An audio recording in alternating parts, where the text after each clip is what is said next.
시청자 여러분 안녕하십니까? 출발 성공투자 후반부로 이어가겠습니다. 어이제입니다. 안녕하세요. 이혜은입니다. 나스닥과 S&P 500이 사상 최고치를 경신해냈습니다. 글로벌 원샷 함께 보시죠. 파월 의장이 밀어주고 일론 머스크 CEO가 당겨줬던 간밤의 미증시였습니다. 나스닥 지수가 0.84% 상승, S&P 500은 0.62% 상승, 다우존스 지수도 0.4%가량의 상승을 만들어냈습니다.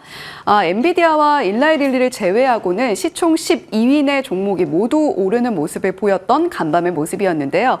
이렇게 나스닥과 S&P 500이 신고가를 경신할 수 있었던 첫 번째 동인은 바로 비둘기 파월 의장의 모습이었습니다. 신중한 낙관론을 제시하는 모습을 보여줬는데 정책 완화를 원한다라는 확실한 이야기를 해줬고 디스인플레이션에 대한 언급이 있었습니다.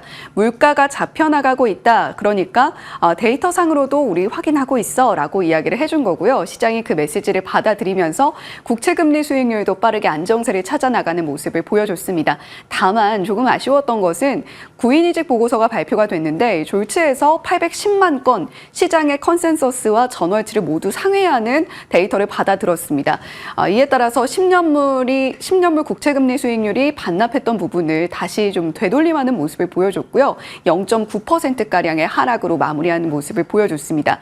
국채금리 수익률이 안정세를 찾아가야만 미국 증시가 견조하게 탄탄하게 상승을 만들어낼 수 있다라는 인식 속에서 앞으로 금요일 날 발표가 될 고용보고서까지 우리가 좀 주의 깊게 살펴볼 필요가 있겠고요. 굴수비 총재도 이런 이야기 내놨습니다. 몇 달 이내에 금리 인하를 할 수 있을 것으로 보이고 그러한 흐름을 바란다라는 이야기 내놨는데 파월 의장과 함께 비둘기파적인 메시지를 내놓은 것도 시장에서 긍정적으로 반응을 했습니다만 아직은 고용에 대한 확신이 좀 떨어진다라는 부분에 있어서는 우리가 체크포인트 삼아봐야 되겠습니다. 하지만 환율은 여전히 고민입니다. 달러엔 환율이 161.4엔까지 치솟는 모습을 보여주고 있는데요. 이러한 수치는 1986년 12월 이후 최저 수준의 엔화 환율을 보여주고 있는 겁니다. 이렇게 엔화 환율이 계속해서 약세를 보인다라고 한다면 원화 역시도 약세 흐름을 나타낼 것으로 보이고 있는데요. 우리 환율 좀 잡혀야 시장이 견조하게 역시 상승을 만들어줄 텐데 이런 부분들이 좀 걱정이긴 합니다. 허리케인 베릴이 미국 원유 생산 기지를 강타할 것으로 보인다라는 우려 속에서 유가가 지속적으로 상승을 만들어냈었는데요. 간밤에는 이러한 전망이 좀 약화할 것이다라는 이야기가 함께 나오면서 WTI 원유 선물 82.8달러 선까지 내려오는 모습을 나타냈습니다. 자, 하지만 간밤에 무엇보다 주인공이었던 기업은 바로 테슬라였습니다. 2분기 인도량 발표를 앞두고 상당히 좀 긴장감이 높았는데요.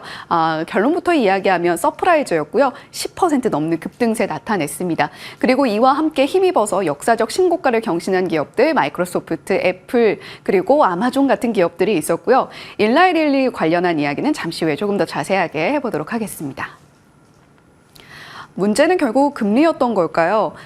엔비디아는 1.31% 빠졌습니다만 그 반대로 필라델피아 반도체 지수 1.2% 오름세를 나타냈습니다. 엔비디아를 제외하고는 반도체 섹터 내에서 견조한 상승이 만들어졌고요.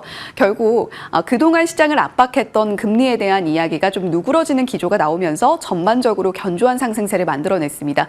헬스케어 섹터를 제외하고는 전반적으로 S&P 500 내에서 10개 섹터가 상승을 만들어내는 모습을 보여줬고요. 경기 소비재 아무래도 테슬라의 영향을 좀 받았을 겁니다. 1.4% 섹터 내의 흐름을 나타내는 모습을 보여줬습니다. IBC에서는 지금 현재 미국의 경제 강세가 미국 경제가 갖고 있는 여러 가지 정치적 리스크라던가 변수라던가 이러한 위험 요인들보다 더욱더 강하게 나타나고 있기 때문에 연말에 S&P 500의 목표치 5,700포인트로 올려잡는다라는 의견까지 함께 내놨으니까요. 함께 참고해 보시면 좋겠습니다. 웨드부시에서 테슬라의 2분기 인도량 발표를 보고 이러한 코멘트를 내놨습니다. 거대한 컴백이다. 어떻게 나왔길래 테슬라 주가가 이렇게 큰 오름세를 보일 수 있었는지 2분기 인도량부터 짚어보겠습니다. 인도량 발표를 앞두고 월가에서 컨센서스를 굉장히 보수적으로 잡는 모습을 보여줬습니다. 발표 직전까지도 조금 더 낮춰잡자 하는 기조가 좀 살펴볼 수가 있었는데요. 애널리스트들의 평균치는 44만 43만 1,000대가량이었습니다. 블룸버그에서는 43만 9,000대가량, 트로이에서는 42만 3,000대가량을 말을 했는데 실제로 열어보니까 인도량은 44만 3,000대가량으로 발표가 됐습니다. 시장의 컨센서스를 모두 뛰어넘는 수치를 테슬라가 발표를 해줬고요. 사실 전년 동기와 비교하면 4.8% 그러니까 5%가량 덜 인도하는 모습을 보여줬습니다만 그를 상쇄하는 컨센서스를 뛰어넘었다라는 기대감이 테슬라의 주가 상승으로 이어졌습니다. 하지만 중요한 것은 어제 비아디, 리오토, 니오 같은 기업들도 전기차 캐즘에 대한 우려를 씻어내고 좋은 판매량을 6월에 보여줬단 말이죠.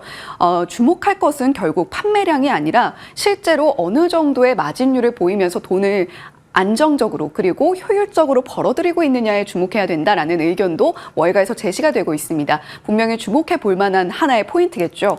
하지만 테슬라의 폭발적인 주가 상승은 조금 다른 데 있었던 것 같습니다. 테슬라에 대해서 굉장히 콜옵션 베팅이 늘어나는 모습을 보여줬던 간밤이었는데요. 이렇게 긴 파란 선이 테슬라의 콜옵션에 베팅하고 있는 간밤 미증시의 모습을 보여주고 있습니다. 우리가 이런 이야기를 들은 바가 있습니다. 모건 스탠리의 대표적인 테슬라 강세론자 중에 한 명이죠. 애덤 조나스 애널리스트가 테슬라의 목표 주가를 $310로 제시를 하면서 테슬라의 에너지 사업부에 주목을 해야 한다. 이런 이야기를 내놓은 바가 있습니다. 따라서 테슬라의 에너지 부문의 주당 사업 가치가 $36에 달할 것이다 라는 이야기까지 함께 내놓은 바가 있는데요. 실제로 테슬라의 부문별 그로스 마진을 보면 2023년 2분기를 기점으로 해서 자동차 사업부와 비슷한 수준의 마진 성장률을 보여주더니 그 이후에는 20% 넘는 성장세로 자동차 부문의 마진 성장률을 뛰어넘는 모습을 보여주고 있는 에너지 사업부입니다. 연도별 2분기 실적을 살펴봤을 때 이번에 발표를 한 부분이 굉장히 놀라웠고요. 시장의 컨센서스를 2배가량 상회하는 모습, 9.4기가와트시로 발표가 됐습니다. 연간 기준의 성장폭은 258%에 달하고 있고요. 매출 성장도 이와 함께 실제로 어느 정도의 돈을 벌어들였는지까지는 발표되지 않았습니다만 120%가 넘는 정도의 매출 성장이 기대가 되고 있습니다. 이 1분기 때 에너지 사업부의 그로스 마진이 24.6%였다라는 것을 감안을 한다면 이쪽에서 벌어들일 수 있는 돈이 상당히 많이 남아있다라는 것으로도 해석을 해볼 수가 있을 텐데요. 연간 앞으로 계속해서 에너지 사업부의 확장 도 이미 1분기 어닝콜에서 이야기를 했던 테슬라인 만큼 우리가 주목해 볼 만한 부분은 결국 ESS 쪽이 아닐까 싶습니다. 신재생 에너지를 통해서 발전을 하게 되면 전력 발전을 하게 되면 그 부분을 효율적으로 저장할 수 있는 공간이 필요합니다. 우리가 그걸 ESS라고 하죠. 3분기 기준으로 미국의 작년 3분기입니다. 미국의 ESS 점유율을 살펴보게 되면 테슬라가 30%가량으로 가장 많은 부분을 차지하고 있고요. LG 에너지 솔루션이 그 뒤를 잇고 있습니다. 16.5%. 그리고 엔페이지 에너지 같은 기타 다른 기업들이 있는데요. 테슬라의 ESS 부문 매출이 2025년까지는 확실하게 안정적으로 나올 것이다라고 이야기를 하는 부분이 수주 잔고가 이미 솔드아웃 되었다는 부분입니다. 그렇다면 국내 ESS 관련주들 함께 주목을 해봐야 될 텐데요. 말씀드린 것처럼 LG 에너지 솔루션이 미국 시장에서 이미 점유율을 16%가량 가져가고 있고 그 밖에 기타 살펴볼 만한 부분이 SK 이터닉스가 신재생 에너지와 연계가 되는 ESS 솔루션을 실제로 제공을 하고 있습니다. 어제 주가가 7%가량 빠지는 흐름을 보여줬기 때문에 오늘 시장에서 한번 지켜보시면 좋겠고요. 서진 시스템은 ESS 이야기가 나올 때 항상 언급이 되는 기업 중에 하나입니다. 어제는 0.7%가량의 상승으로 기타 다른 여타 종목들과는 다른 흐름을 보여주긴 했습니다만 오늘도 한번 지켜보시면 좋겠고요. 그 밖에도 2차 전지 기업들이 신재생 에너지 ESS 기업으로 함께 변모할 수 있는 가능성에 대해서도 염두에 두면서 2차 전지 기업들 한번 더 주목을 해보시면 좋겠습니다. 비만 치료제 관련해서는 최근에 인벤티지 랩이라던가 펩트론 같은 기업들이 상승이 나왔었죠. 3,000당 제약 마찬가지고요. 그런데 바이든 대통령이 약값 인하에 대한 압박을 하고 있습니다. 노보노디스크 일라일리로 대변이 되고 있는 비만 치료제 시장에서의 지금 약값이 너무 비싸다. 미국인들의 수요에 비해서 상당히 많은 지출이 이루어지고 있다라는 부분과 함께 약값 인하를 언급을 했습니다.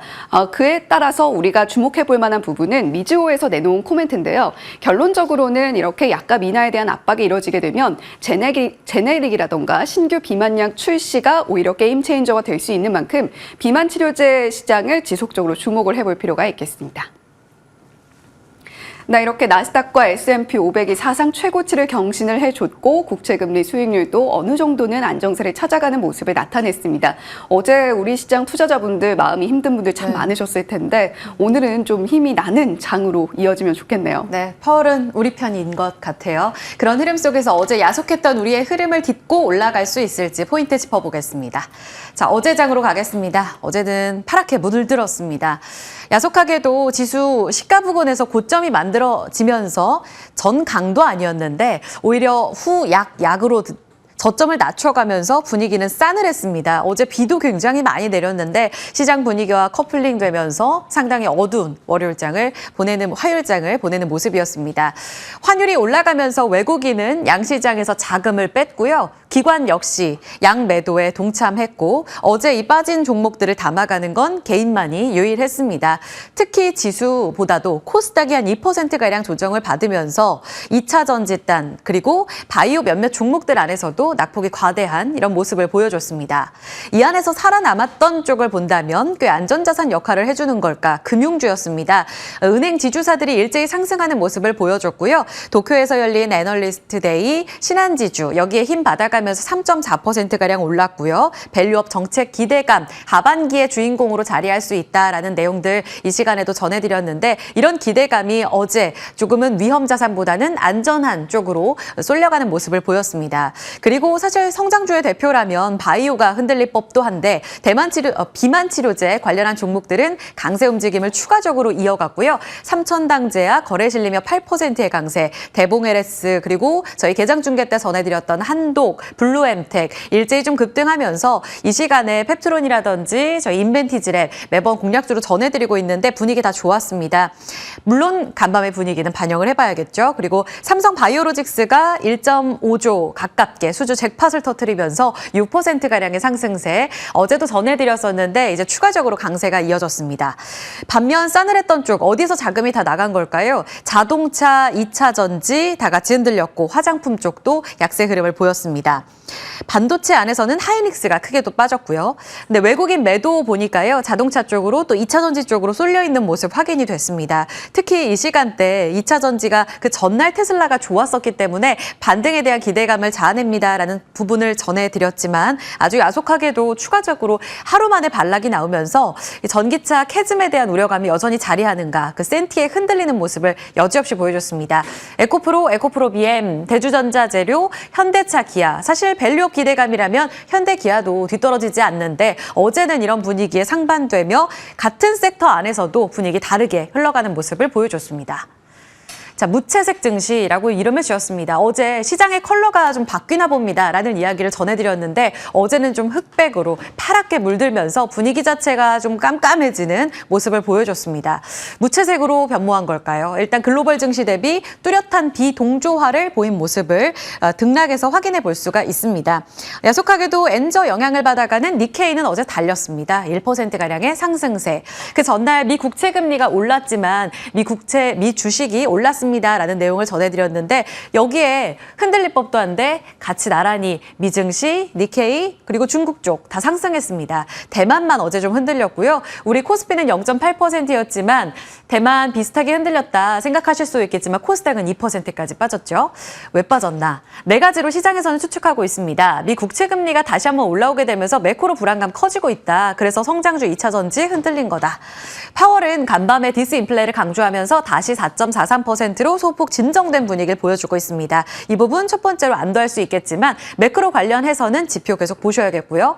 트럼프의 당선 리스크다라고 보는 시각도 있습니다. 인플레 그리고 재정 적자 확대 우려 어제 전해드렸는데요. 이와 관련해서는 글로벌 증시가 다 같이 빠져야 되는데 우리만 유독이라는 측면을 볼 수 있습니다. 우리 한국의 지금 세수 부족이랑 맞물리면서 금리가 좀 오르고 있다라는 측면을 우려하고 있는 증권가의 시각도 있었거든요.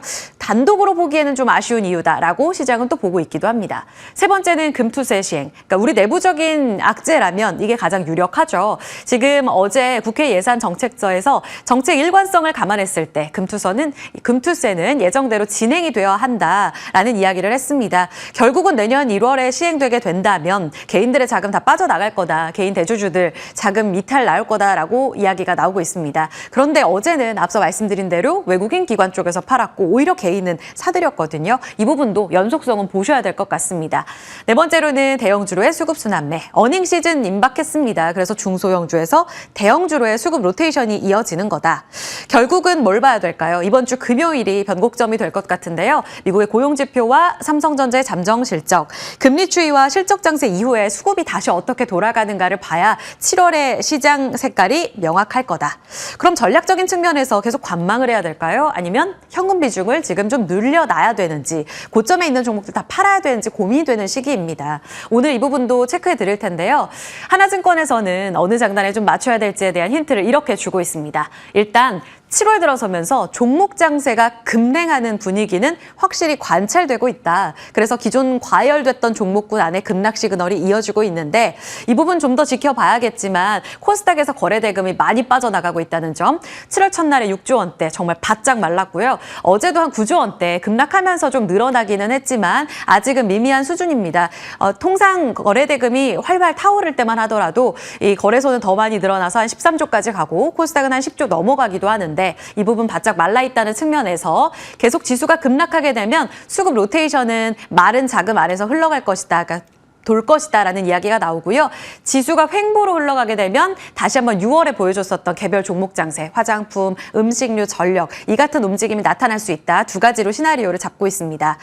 그도 그럴 것이 신고가 종목들 이틀째 빠진 등락을 보시면 화장품, 음식료, 가스, 방산 다 고점에서 10%가량 조정을 받는 모습 확인이 되고 있습니다. 이 부분이 만약에 진행이 된다면 하나증권에서는 실적주나 고배당 쪽으로 자금이 흘러갈 가능성을 놓으면서 이쪽을 주목해보자라는 이야기하고 있습니다. EPS는 상향 조정되면서 하반기에 실적 좋아질 건데 주가 많이 빠져있고 기관의 수급 빈집인 종목들 밑에 쭉 모아놨거든요. 참고해보시고 고배당 저PBR, 어제 금융주가 대변하는 밸류업 기대감이죠. 이 부분에 대해서도 추가적으로 눈여겨볼 필요는 있다. 그럼 우리도 주도주가 될 수 있을까요? 바로 금융주가 그 주인공이 될 수 있을까? 어제만 놓고 봤을 때는 꽤 대안이 되겠다라고 보신 분들도 많으셨을 겁니다. 금융주가 지금 상반기 들어서면서 밸류업이라는 키워드 속에 꽤 자신감 넘치게 달려주고는 있습니다. 그런데 왜 이렇게 집중을 해봐야 될까? 하반기에 다시 한번 주도주로서의 가능성을 봐야 될 이유에 대해서 KB증권에서 어제 리포트를 내놨는데요. 트럼프가 당선되게 되면 리스크 시장에는 전체적으로 리스크로 위험할 수는 있지만 지금 볼커 룰 규제가 트럼프 재임기 때, 재임 시 때 2017년 당선되고 나서 2019년에 지금 볼커 룰 규제가 완화됐습니다. 규제 자체를 완화시키면서 원래 은행주들 자기 매매 금지시켰었거든요. 이 부분 풀어주면서 2019년부터 미국의 금융주가 달렸습니다. 그래서 미국의 금융주만큼의 커플링은 아니겠지만 우리도 투심 영향 받을 수 있다. 지금 볼커 룰은 규제가 완화되어 있는 상황이지만 추가적으로 은행주, 금융주에 대해서 미국 쪽으로 규제 완화될 가능성이 있고 랠리 보이고 우리까지 이어질 가능성이 있다. 이렇게 연결고리를 그리고 있습니다. 두 번째는 금리 상승 가능성. 트럼프 당선될 경우 재정 적자 확대로 금리 상승 요인이 되죠. 어제 보여줬던 흐름입니다. 여기에다가 추가적으로 하반기에 앞서서 파월은 비둘기파적인 움직임을 보였지만 여기서 굉장히 피봇을 강력하게 세 차례씩 인하를 보이지는 않을 거다. 따라서 은행주의 불리한 환경은 아니다. 이렇게 보고 있고요. 세 번째 분류업 프로그램. 7월에 이제 개편안 통과되고 9월에 국회 통과, 국회 제출이 되고요. 11월에는 제출됩니다. 이렇게 되면서 찬찬히 이어질 이 일정에 관심을 가졌을 때 금융주가 주인공이다. 마지막으로 20년 사이클, 이 주기가 도래하게 될 거다. 지금 신고가를 이미 달려주고 있는 은행주들의 분위기 안에서 그러면 여기서 더 갈까에 대한 궁금증이 생기죠. 매번 금융주들은 굉장히 이 정부 리스크가 컸던 그런 움직임으로 고점을 뚫지는 못했습니다. 그런데 KB와 하나금융지주가 역사적 신고가를 달리고 있거든요. 다시 한번 하반기에 주도주로 등극하게 된다면 그 상단을 얼마나 열어줄 수 있을지 이 부분도 체크가 필요하겠고요. 그러면 코스닥 2차 전지 쪽에서는 간밤에 테슬라가 분위기가 좋았기 때문에 기대감. 반면 어제 급등했었던 비만 치료제 관련해서는 다소 좀 제동이 걸릴 것으로 예상이 됩니다. 그리고 코스닥에서 또 하나의 우리의 생명수가 될 수 있는 쪽. 많은 증권가에서 지금 게임을 보고 있는데요. 간밤 시간에 거래해서 넥슨 7.8%가량의 급등세를 보였습니다. 거래대금 동반하며 강세를 보였는데 이 슈팅 게임이죠. 차세대 루트 슈터 신작입니다. 퍼스트 디센던트가 어제 글로벌 시장에 출시가 됐고요. 출시 1시간 만에 4시 집계를 보니까 동접자 15만 명, 밤 11시에는 22만 명까지 급증하면서 초반 흥행에 대한 기대감을 높이고 있습니다. 그러면서 한국 톱셀러로는 지금 매출 순위 2위, 미국, 독일 1위, 그러니까 북미, 유럽 쪽에서 더 탄력적인 움직임을 초반에 보여주게 되면서 기존의 삼성증권이 이번에 여름 시즌에 이 신작 나와서 분위기 좋으면 올해 300억 원의 총 매출 발생할 수 있을 거로 보았거든요. 올해 연간으로 봤을 때 한 650억 원 정도의 예상치를 그리고 있습니다. 이 부분 달성이 된다면 기대감 다시 한번 커지고 신작이 불피우는 게임주 전체적인 분위기 상승까지도 이어질 수 있을 겁니다. 잠시 후에 그 분위기 정규장에서 체크해 드릴게요. 그리고 산업 뉴스는 3가지 꼽아봤고요. 공시와 함께 시간의 거래에서 움직였던 쪽, 공시 쪽 움직임 체크해 봤습니다. AI 전기차의 미국 전력 수요가 폭증하고 있는데 이거 못 늘리게 되면 안보에도 악영향 줄 수 있다. 지금 다시 한번 7월 들어서게 되면서 이 전력 관련한 종목들이 상승세를 나타내고 있습니다. 5월에 신고가, 6월에 쉬었다가 다시 달릴 수 있는지 움직임 봐야겠고요. 그리고 에이블리라는 K-패션 플랫폼이 지금 대규모 투자 유치 받을 수 있다는 기대감 커지고 있습니다. 투자 의향서 받아가면서 3조 유니콘 탄생하게 되면 관련주들 움직임 좋을 거고요. BHI는 어제 시간의 거래에서 급락했습니다. 발전설비 공급 계약 해지 뉴스 있었다는 점 오늘 영향이 불가피해 보이는데 잠시 후 전략도 체크해 보겠습니다. 리포트까지 LG그룹주에 대한 TP 상향 조정 같이 좀 체크해 봐야겠네요. 당첨자 리포트 여기까지 살펴보겠습니다.